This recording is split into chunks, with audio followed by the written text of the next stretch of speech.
আপনি কি জানেন আপনার ছবি খুব সুন্দরভাবে ব্যাকগ্রাউন্ড রিমুভ কীভাবে করা যায়?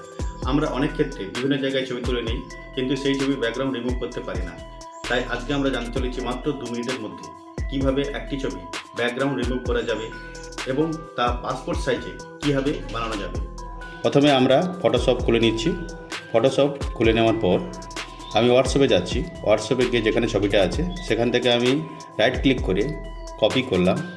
এবার ফটোশপে এসে Ctrl+N করে নিউ পেজ নিলাম, এন্টার দিলাম, তারপরে Ctrl+V করলাম।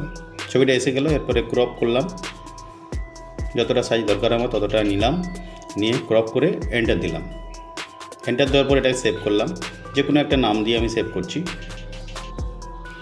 সেভ করার পর এবারে আমরা ব্যাকগ্রাউন্ড রিমুভ করব। ব্যাকগ্রাউন্ড রিমুভ কীভাবে করব? প্রথমে একটি ব্রাউজারে আসবো, এসে এখানে লিখব বিজি রিমুভার। এখানে এসে আমার যে ছবিটা রেখেছি সেখান থেকে এই ছবিটা আপলোড করাবো। করানোর পরে অটোমেটিক এখানে ব্যাকগ্রাউন্ড রিমুভ হয়ে যাবে। যদি আপনি চান এর পিছনে আলাদা সিনারি দেবেন সেটাও করতে পারেন এখান থেকে, অথবা শুধু যদি কালার দেন। যেহেতু আমি এখানে পাসপোর্ট ফটো সাইজ করতে চাইছি, তাহলে আমি শুধু এখানে একটা কালার দেবো, সলিড কালার। সলিড কালার দেওয়ার জন্য আমি ব্লু রং সিলেক্ট করলাম, ব্লু রংটা দিলাম। দেওয়ার পর এখানে ডাউনলোড করলাম। ডাউনলোড করার পরে ছবিটা আমি আবার নিয়ে আসবো ফটোশপে। ফটোশপে নিয়ে এসে এখানে কপি করলাম। ফটোশপে নিয়ে এসে এবারে চুলগুলো আর একটু এবড়ো কেবড়ো আছে, ওটা একটু পেন্সিল দিয়ে ঠিক করে নেব। ওই কালারের রং নিলাম, নেওয়ার পর চুলটা ঠিক করছি। চুলটা ঠিক করার পর এরপরে কালার অ্যাডজাস্ট করব। কালারটা অ্যাডজাস্ট করার জন্য আমি এখানে ইমেজ অপশানে আসছি। ইমেজে এসে লেভেল গেলাম, এখানে লাইট একটু বাড়িয়ে কমিয়ে নিলাম। আপনাদের পছন্দ মতো যেটা পছন্দ হবে সেরকম করে নেবেন। এটা করার পরে ওকেতে ক্লিক করলাম। এরপরে কালার মুখে ব্রাশ করব।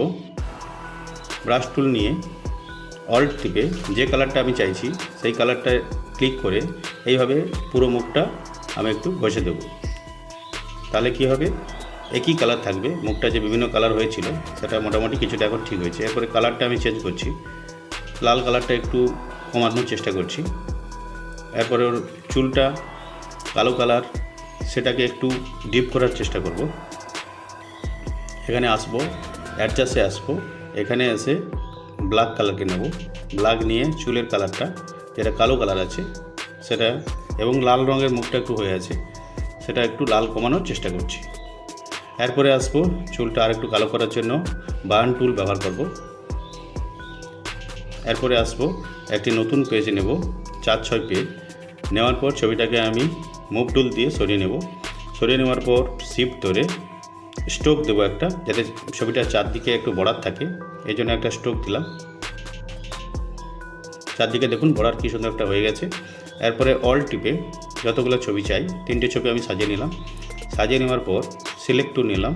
সিলেক্ট টুল নিয়ে পুরোটা সিলেক্ট করে অল শিফট সি এটা করে নেওয়ার পর আরেকটা নতুন পেজ নিয়েছি A4। আমার প্রিন্টারটা A4-এ প্রিন্ট করবে ছবিগুলো। তো এখানে সাজিয়ে নিয়েছি, 6টা ছবি নেব। 6টা ছবি ধরবে এখানে অল টিপে, আর মুভ টুলে ধরে এটাকে টানতে হবে। অল টিপে ধরলে এটা কপি হয়ে যাবে। কিবোর্ডে অল প্রেস করুন। এরপর আমি প্রিন্ট করছি।